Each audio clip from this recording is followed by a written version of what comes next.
Bismillahirrahmanirrahim. Alhamdulillahirabbil alamin. Wassalatu wassalamu atamani akmalani alal mab'uusi rahmatan lil alamin wa ala alihi wa ashabihi wa man sara ala nahjihi ila yaumiddin. Amma ba'd. Uhayyikum bitahiyatil Islam. Assalamualaikum warahmatullahi wabarakatuh. Alhamdulillah, segala puji milik Allah Subhanahu wa ta'ala, Rabb semesta alam, yang menambahkan kenikmatan untuk kita setelah kenikmatan salat zuhur secara berjamaah. Allah tambahkan nikmat berikutnya, yaitu bisa duduk bertahan di tempat yang dimuliakan ini untuk sama-sama mendekatkan diri kita kembali kepada Allah Subhanahu wa ta'ala, yakni dengan jalan belajar ilmu agama. Karena sama-sama kita ketahui belajar ilmu agama adalah bagian daripada ibadah, dan ibadah adalah dengan tujuan berusaha mendekatkan diri kepada Allah Subhanahu wa ta'ala.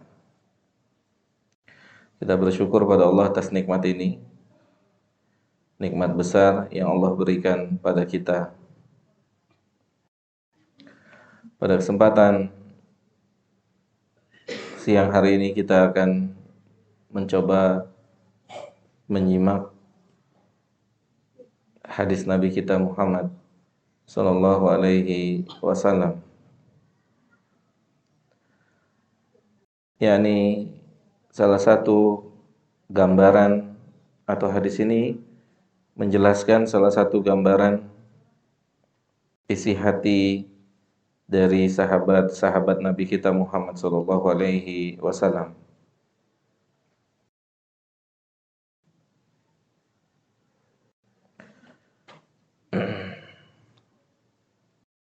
Sebuah hadis dialog antara Nabi dengan salah seorang sahabatnya.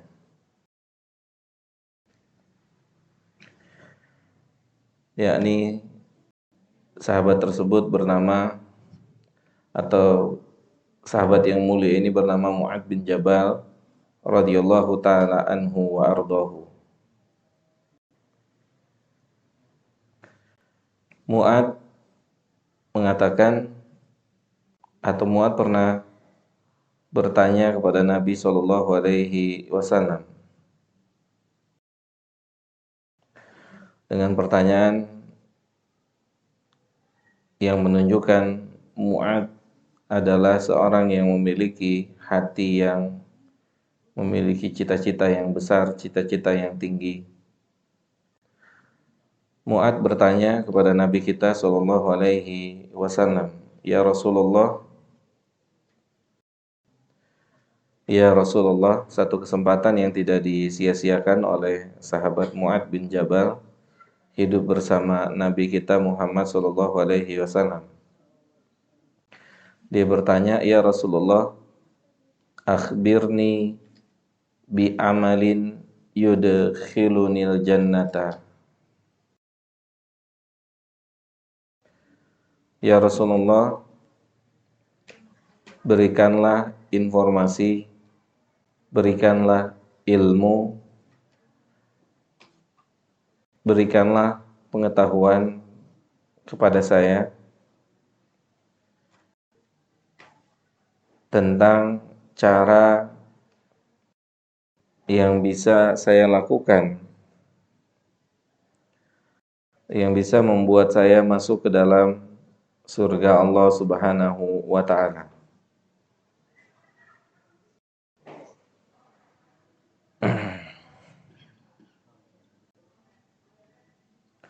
Pertanyaan yang sangat istimewa dari sahabat Mu'ad bin Jabal.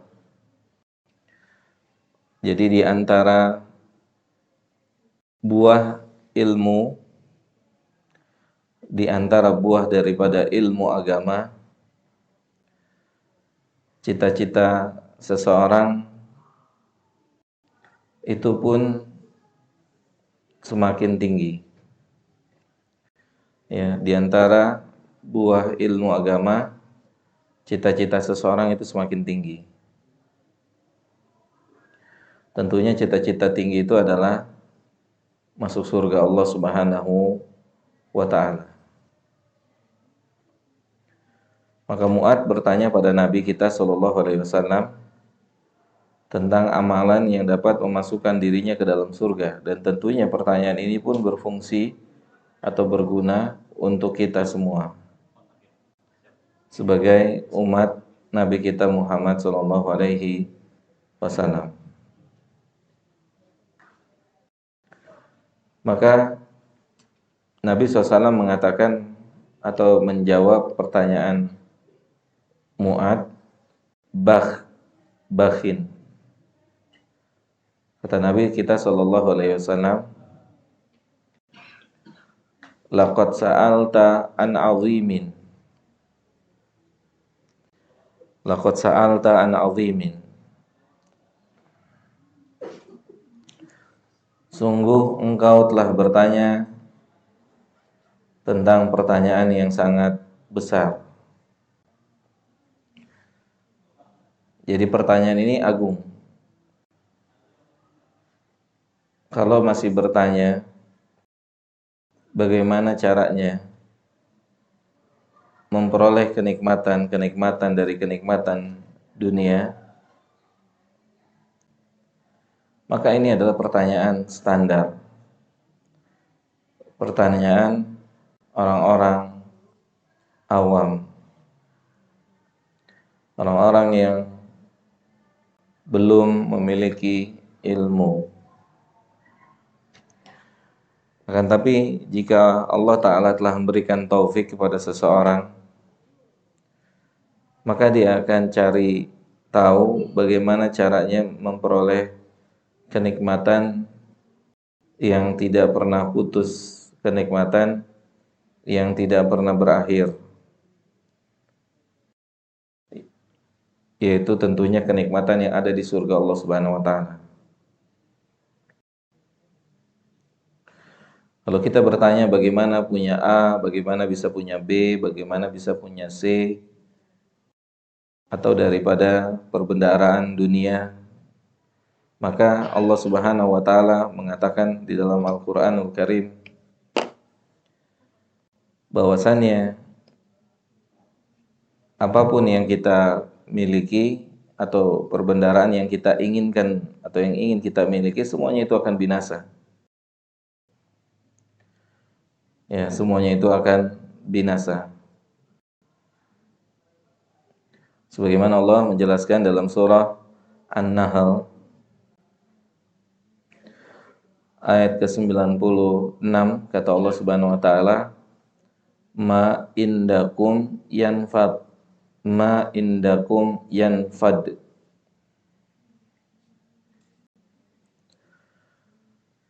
Semua kenikmatan yang berkaitan dengan kenikmatan dunia itu dia akan lenyap, akan hilang, akan pudar, akan binasa. Jadi kualitas iman Mu'ad bin Jabal itu dia tidak lagi bertanya tentang kenikmatan yang akan hilang. Dia tidak akan curahkan tenaganya untuk kenikmatan yang akan sirna. Dia nggak akan habiskan waktunya untuk kenikmatan yang akan berakhir. Maka Mu'ad bin Jabal adalah seorang sahabat yang mengerti dan dia mencari tahu kenikmatan yang tidak akan hilang, kenikmatan yang tidak akan lenyap. Allah Ta'ala mengabarkan di dalam surat An-Nahl ini, ma indakum yanfad, ma indakum yanfad. Seluruh yang ada di sisimu itu akan lenyap, akan hilang.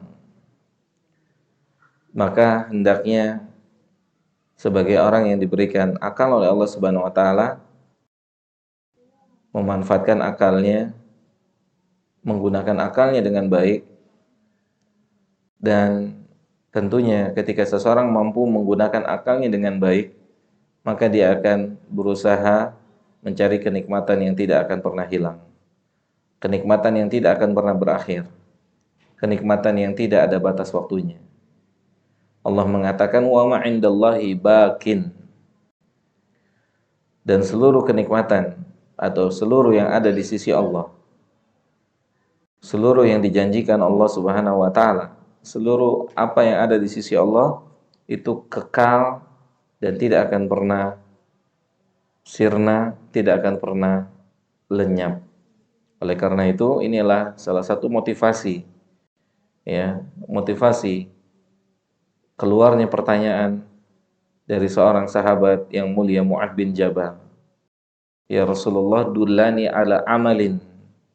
Ya, mungkin kita ketika kita di dunia ini, ketika kita bertanya kepada seorang yang telah mendapatkan nikmat dunia, bagaimana caranya Anda bisa punya A?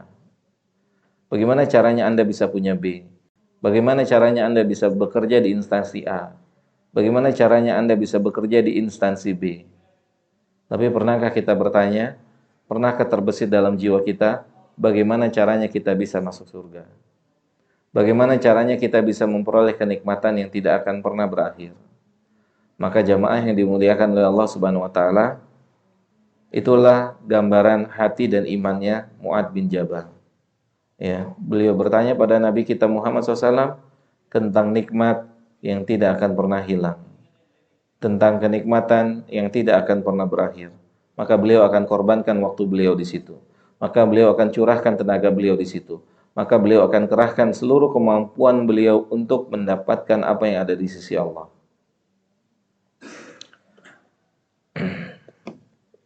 Respon Nabi kita Muhammad SAW, kata Nabi kita kepada Mu'ad bin Jabal, laqad sa'alta an 'azim. Laqad sa'alta an 'azimin.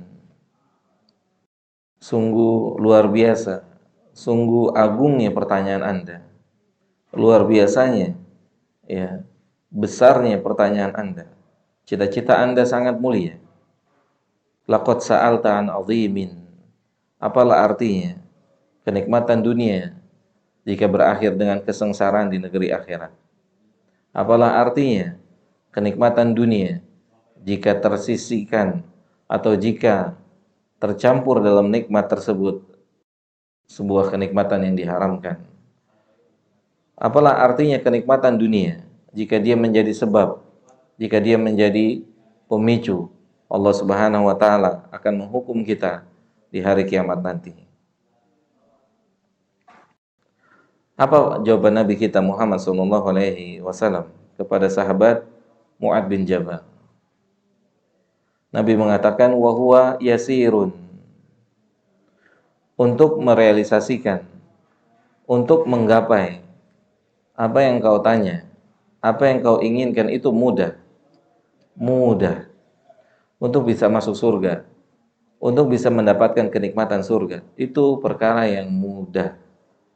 Padahal di awal Nabi mengatakan pertanyaannya pertanyaan yang sangat berbobot, pertanyaan yang sangat bernilai, pertanyaan yang sangat berkualitas. Dia tidak lagi bertanya bagaimana caranya bisa punya rumah 3 tingkat, bisa punya kendaraan terbuka atapnya, bisa punya A, bisa punya C. Tidak, dia telah sampai bagaimana caranya bisa punya kenikmatan dan dia tidak pernah berakhir. Dan untuk memperoleh kenikmatan itu, Nabi SAW memberikan kebesaran hati, membesarkan hati Mu'ad bin Jabal dan para umat beliau. Kata beliau sallallahu alaihi wasallam, yasir wa innahu la yasirun, untuk menggapai kenikmatan yang tidak akan pernah berakhir, untuk memperoleh kenikmatan yang tidak akan pernah putus, itu perkara yang mudah. Perkara yang mudah. Apa kata Nabi sallallahu alaihi wasallam? Wa huwa yasirun 'ala man yassarahu Allah taala. Perkara itu adalah perkara yang mudah. Perkara yang mudah jika seseorang diberikan kemudahan oleh Allah Subhanahu wa taala. Jika seseorang diberikan kemudahan oleh Allah Subhanahu wa taala, maka dia akan bisa memperoleh suatu kenikmatan yang besar, suatu kenikmatan yang fantastis, suatu kenikmatan yang luar biasa jika diberikan kemudahan. Jika diberikan pertolongan oleh Allah, dia akan mudah untuk sholat 5 waktu. Dia akan menikmati sholat 5 waktu. Dia akan menantikan ibadah, kemudian ibadah berikutnya. Dia akan mudah duduk di majelis ilmu. Dia akan mudah bangun malam. Dia akan mudah bersilaturahim. Dia akan diberikan kemudahan oleh Allah Subhanahu wa taala berbakti pada orang tuanya. Dia akan diberikan kemudahan untuk menjadi seorang pekerja yang jujur. Dia akan diberikan kemudahan oleh Allah Subhanahu wa taala untuk menolong anak yatim. Dia akan diberikan kemudahan-kemudahan oleh Allah untuk tercapainya cita-cita dia masuk ke dalam surga. Oleh karena itu jamaah yang dimuliakan oleh Allah Subhanahu wa taala, mohonlah pada Allah Subhanahu wa taala, sang pemilik kemudahan. Mintalah sama Allah kemudahan. Semoga Allah memberikan kemudahan untuk kita semua jalan-jalan menggapai kenikmatan tertinggi. Jalan-jalan menggapai kenikmatan yang enggak akan pernah berakhir. Minta sama Allah Subhanahu wa taala. Semoga Allah mudahkan kita untuk beribadah dari mulai bangun tidur sampai tidur lagi. Semoga isi hari-hari kita adalah berzikir, mengingat Allah Subhanahu wa taala. Karena Allah taala mengatakan di dalam Al-Qur'an, "Udzurullaha dzikran katsira." Wahai orang-orang yang beriman, ingatlah Allah, berzikirlah pada Allah sebanyak-banyaknya, sebanyak-banyaknya. Bukratan wa asiyya, pagi dan sore hari.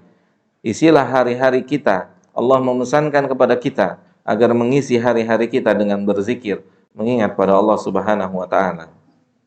Di dalam majelis yang mulia ini, majelis yang dinaungi oleh para malaikat ini, kita memohon pada Allah Subhanahu wa taala, semoga Allah Subhanahu wa taala mengijabahkan doa kita, mendengar doa kita, yaitu doa yang kita minta sama Allah. Semoga Allah memasukkan kita ke bagian dari golongan orang-orang yang akan mendapatkan kemudahan dari Allah, yang akan mendapatkan kemudahan dari Allah untuk bisa beribadah pada Allah Subhanahu wa taala, untuk bisa menjalankan hablum minallah dengan baik, untuk bisa menjalankan hablum minan nas dengan baik. Semoga Allah berikan kita semua taufik. Semoga di dalam majelis ini Allah Subhanahu wa taala mengabulkan dan mengijabahkan doa kita. Jamaah yang dimuliakan oleh Allah Subhanahu wa taala, salat perkara yang tidak akan mudah untuk dikerjakan jika seseorang tidak mendapatkan pertolongan dan kemudahan dari Allah. Bukan karena dia nggak kuat, bukan karena dia sedang sakit, bukan karena dia tidak tahu masjid, bukan karena juga dia nggak hafal bacaan-bacaan sholat. Tapi jika sang pemilik event, sang pemilik pahala itu tidak berkenan memberikan kepada seseorang, maka seseorang tidak akan pernah bisa masuk ke dalam dunia ibadah. Seseorang tidak akan pernah bisa masuk ke dalam dunia perlombaan yang diperintahkan oleh Allah. Fastabiqu al-khairat. Seseorang akan hanya menjadi penonton dan penonton orang-orang berlomba mengejar surganya Allah. Dia akan menjadi pemerhati teman-temannya bolak-balik datang ke masjid. Dia akan hanya menjadi penyimak teman-temannya bolak-balik hadir majelis ilmu. Dia akan menjadi pendengar sejati kalau teman-temannya sudah berangkat haji dan umroh.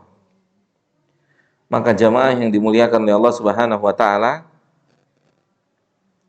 Semoga Allah Ta'ala memberikan kita semua kemudahan-kemudahan untuk mentaati Dia Subhanahu wa Ta'ala. Kemudian Nabi kita Muhammad sallallahu alaihi wasallam mengatakan kepada sahabat Mu'ad bin Jabal radhiyallahu taala anhu, "Tuqimus salata al-maktubata." Hendaknya setelah kamu minta tolong sama Allah agar diberikan kemudahan, maka hendaknya kamu menunaikan salat 5 waktu. Hendaknya kamu menunaikan salat yang 5 waktu. Kemudian Nabi kita Muhammad sallallahu alaihi wasallam menjelaskan atau mengatakan perkataan berikutnya, wa tuaddi zakata, dan hendaknya engkau menunaikan zakat. Hendaknya engkau menunaikan zakat yang wajib harus engkau keluarkan dari hartamu. Dan kemudian Nabi kita Muhammad sallallahu alaihi wasallam mengatakan, wa talqallaha la tusyriku bihi syai'a. Dan hendaknya engkau benar-benar mempelajari dosa yang bernama dosa kesyirikan, agar Anda tidak jatuh dalam dosa kesyirikan. Karena bacaan Quran Anda, karena haji Anda, karena sodakoh Anda, karena masjid yang Anda bangun, karena anak yatim yang Anda santuni, karena janda tua yang Anda santuni, itu menjadi sia-sia jika ada satu perbuatan kesyirikan yang Anda lakukan. Oleh karena itu Nabi kita Muhammad SAW memesankan kepada sahabat Mu'ad bin Jabal radhiyallahu taala anhu, wa talqallaha la tusyriku bihi syai'a. Dan jangan sampai Anda bertemu dengan Allah membawa satu dosa yang Allah telah mengumumkan sikapnya. Allah mengatakan, innallaha la yaghfiru ayyushraka bihi. Sesungguhnya Allah Ta'ala tidak akan pernah mengampuni seseorang yang bertemu dengan Allah membawa dosa kesyirikan. Oleh karena itu jamaah yang dimuliakan oleh Allah, di antara yang harus kita luangkan dari waktu kita adalah mempelajari jenis-jenis kesyirikan agar kita tidak jatuh dalam kesyirikan dan kita tidak menyadarinya, agar kita tidak jatuh dalam satu perbuatan yang dapat menghilangkan pahala kita, yang dapat menghilangkan letih dan capek kita ketika di dunia, puasa di siang hari, membaca Al-Quran di malam hari, berinfak dan bersedekah. Maka bersungguh-sungguhlah untuk mencari informasi, mempelajari ilmu tentang pelanggaran yang bernama kesyirikan agar kita tidak jatuh di dalam kesyirikan. Kemudian jamaah yang dimuliakan oleh Allah Jalla Jalaluhu, Nabi kita Muhammad sallallahu alaihi wasallam mengatakan kepada sahabat Mu'ad ibn Jabal radhiyallahu taala anhu wa ardahu, ya, Nabi kita menjelaskan bagaimana caranya manusia bisa memperoleh atau bisa mendapatkan cita-citanya tersebut, ya, bisa mendapatkan apa yang diinginkan. Maka kembali lagi kepada pembahasan di awal, Nabi mengatakan banyaklah meminta kemudahan kepada Allah Subhanahu wa taala. Semoga Allah memberikan kemudahan kepada kita semua untuk berinteraksi dengan ayat-ayat Al-Qur'an, untuk berinteraksi dengan hadis-hadis Nabi kita Muhammad SAW. Semoga Allah tanamkan etika dan adab kita terhadap ayat dan hadis ketika dibacakan. Semoga Allah Ta'ala berikan ketundukan ke dalam hati kita ketika kita berada di sebuah majelis ilmu. Semoga Allah mudahkan untuk kita semua beramal soleh. Semoga Allah Ta'ala mudahkan kita semua untuk menggapai apa yang dicita-citakan oleh sahabat Mu'ad bin Jabal radhiyallahu ta'ala anhu. Allahumma amin. Semoga Allah Subhanahu wa taala mengampuni dosa-dosa kita semua. Semoga Allah Ta'ala mengampuni dosa-dosa kedua orang tua kita. Semoga Allah Ta'ala mengampuni dosa-dosa guru-guru kita yang telah memberikan ilmu yang bermanfaat untuk kita, yang telah memberikan jalan untuk kita bisa membaca Al-Quran, dan tidak hanya sebatas itu. Kita mohon kepada Allah Subhanahu wa taala, semoga Allah berikan yang terbaik buat guru-guru kita yang telah memberikan kepada kita semua rasa mengenal Allah Subhanahu wa taala, Semoga Allah Jalla Jalalu jadikan pertemuan ini adalah pertemuan yang diberkahi oleh Allah Subhanahu wa taala. Semoga Allah Subhanahu wa taala memberikan ketawaduan di dalam hati kita. Semoga Allah berikan rasa takut kepada Allah Subhanahu wa taala di dalam hati-hati kita. Semoga Allah jadikan kita sebagai hamba-hamba Allah yang sadar kalau kita tercipta untuk beribadah. Semoga Allah mudahkan kita untuk beribadah pada Allah sampai akhir hayat usia kita masing-masing. Semoga Allah Subhanahu wa taala memberikan kita kemudahan untuk mengucapkan kalimat la ilaha illallah di penghujung usia kita masing-masing. Semoga Allah berikan kita kemudahan untuk menjawab pertanyaan mungkar dan nakir kelak. Semoga Allah jadikan taman-taman surga. Semoga Allah jadikan kubur kita menjadi taman-taman surga. Dan semoga Allah Subhanahu wa taala tidak golongkan kita sebagai orang-orang yang akan disiksa di neraka. Semoga Allah Subhanahu wa taala masukkan kita, masukkan kedua orang tua kita, masukkan guru-guru kita, masukkan teman-teman dan sahabat-sahabat kita ke dalam surga Firdaus, dan semoga Allah jauhkan kita semua dari siksa kubur dan siksa api neraka.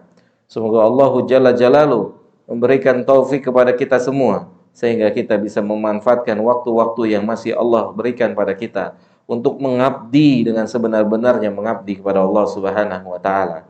Semoga Allah Subhanahu wa taala memberikan pertolongan untuk saudara-saudara kita di Palestina. Semoga Allah Subhanahu wa taala menjaga Baitul Maqdis. Semoga Allah taala memberikan perlindungan kepada kaum muslimin dan kaum muslimat di Palestina. Semoga Allah jaga salah satu tempat yang dimuliakan oleh Allah Subhanahu wa taala, yaitu Baitul Maqdis. Allahumma amin. Allahumma amin. Semoga Allah tambah nikmat untuk kita untuk bisa melanjutkan ibadah setelah ibadah kajian siang hari ini. Wassallallahu ala nabiyina Muhammadin wa ala alihi wa sahbihi ajmain. Subhanakallahumma bihamdika asyhadu an la ilaha illa anta astaghfiruka wa atubu ilaika. Assalamualaikum warahmatullahi wabarakatuh.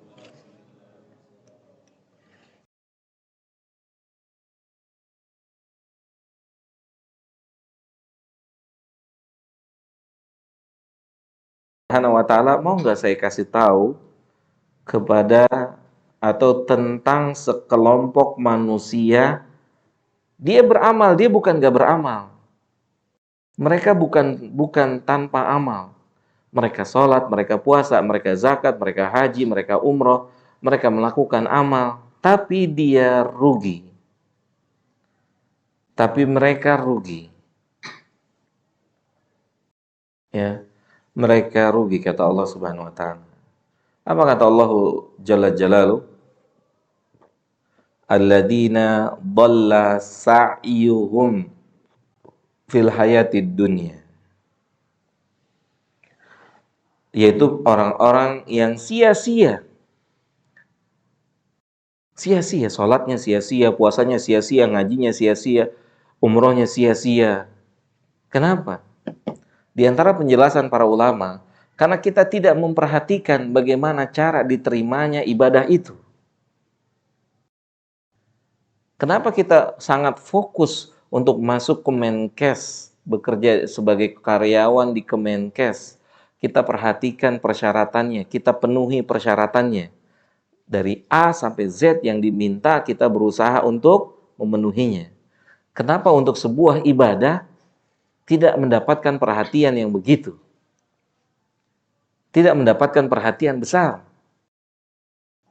Untuk bekerja di satu instansi tertentu, sebelum kita bekerja, kita akan cari tahu bagaimana caranya kita bisa diterima di instansi tersebut. Kita sudah tahu apa jawaban dari satu instansi ketika kita datang menemui instansi tersebut dan kita tidak membawa persyaratan yang diinginkan. Kita sudah tahu dia akan bilang apa kepada kita. Sahih enggak?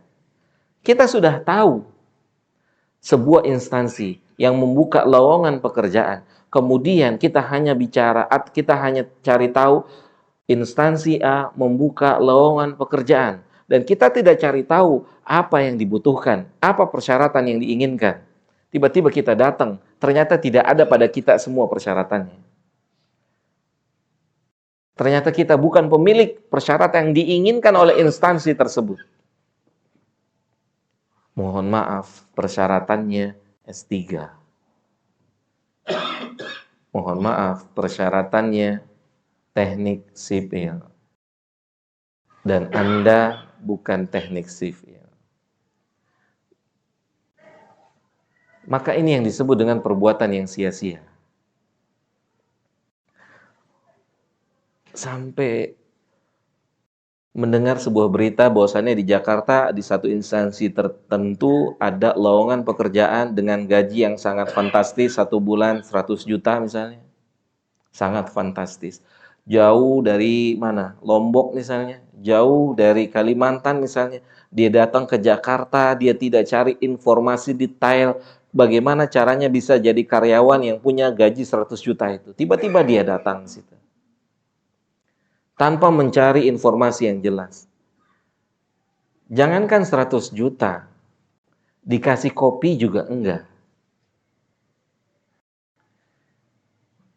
Maka ini ibu dan jamaah sekalian, kita harus punya prinsip dalam hidup ini, ibadah itu jangan sekedarnya. Kan Allah sudah bilang dalam Al-Quran, Fawailul lil musallin. Kan Allah udah bilang tuh. Fawailul lil musallin. Kan nggak semua orang sholat dipuji sama Allah.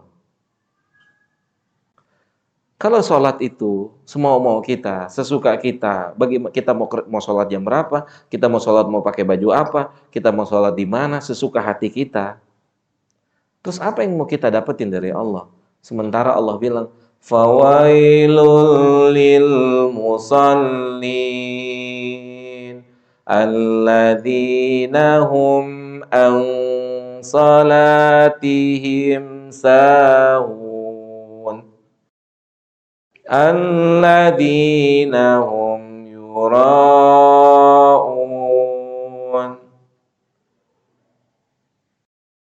Gitu jemaah. Ya. Jadi kita harus perhatikan.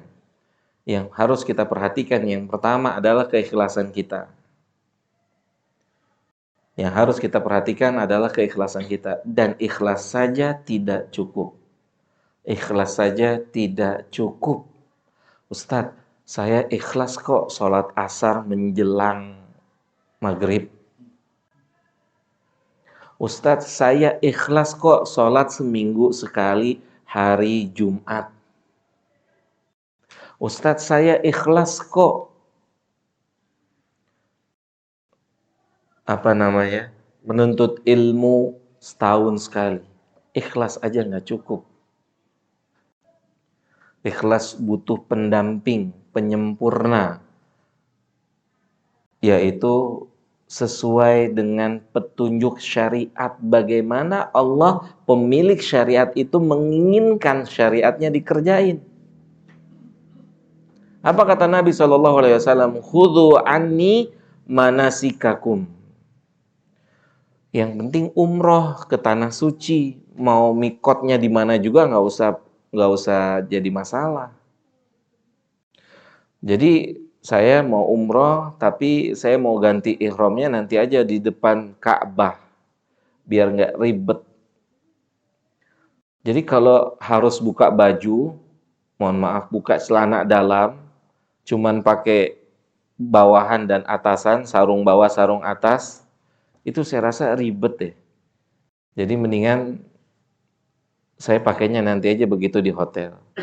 Gak bisa begitu.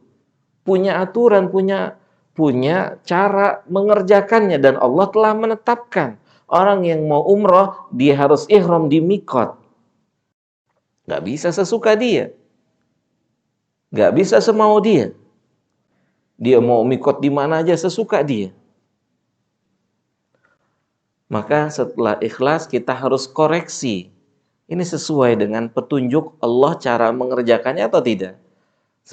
Petunjuk Nabi atau tidak? Lihat. Semua orang yang beribadah asal-asalan, semua, kita katakan semua, kalau tidak boleh dikatakan semua, keumuman.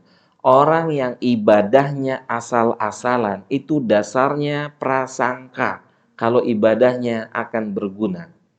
Lihat kata Allah Subhanahu wa taala. wahum yahsabuna annahum yuhsinuna sun'a. Mereka mengira, mereka menduga, mereka telah ibadah, mereka telah tunaikan haknya Allah. Mereka mengira, menduga, kan bukan ilmu. Kayaknya cukup Ustadz, nggak ada masalah Ustadz. Sholat subuh bareng duha, sholat zuhur bareng asar, sholat asar menjelang maghrib, nggak ada masalah. Saya rasa ini juga udah cukup.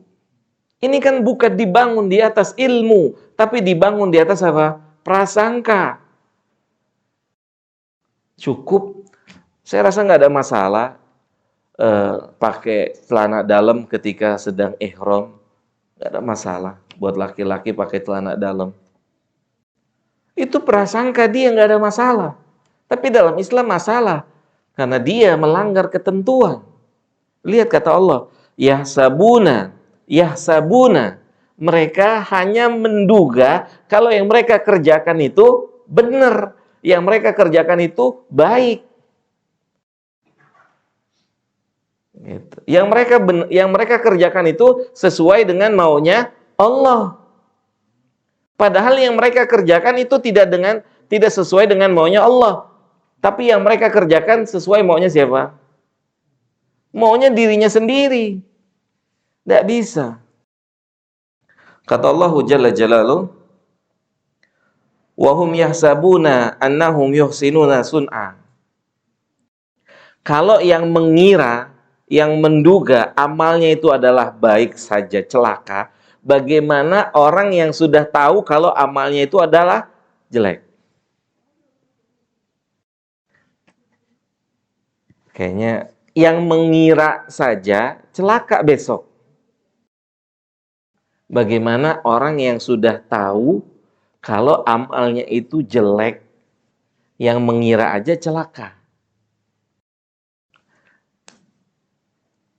Bagaimana dia yang sudah tahu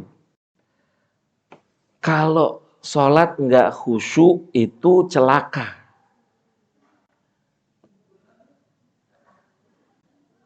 Subhanallah. Jadi itu Ibu. Jadi pertanyaannya mewakili untuk kita semua, bagaimana caranya agar kita apa yang kita lakukan bisa kita yakini sebagai sebuah kebenaran, maka tidak lain dan tidak bukan kebenaran itu hanya bisa ditimbang dengan ilmu, bukan dengan prasangka kita. Mohon maaf, sebagian orang berprasangka rok mini itu sopan. Sahih? Dan bahkan ditetapkan di suatu tempat pakaian sopan adalah tidak pakai jilbab. Terus kita mau ikutin siapa? Ada nggak Mas di sebuah negeri yang yang melarang wanitanya menggunakan jilbab? Ada? Ada. Dan itu standar mereka dan mereka sudah mengatakan itu baik. Gitu.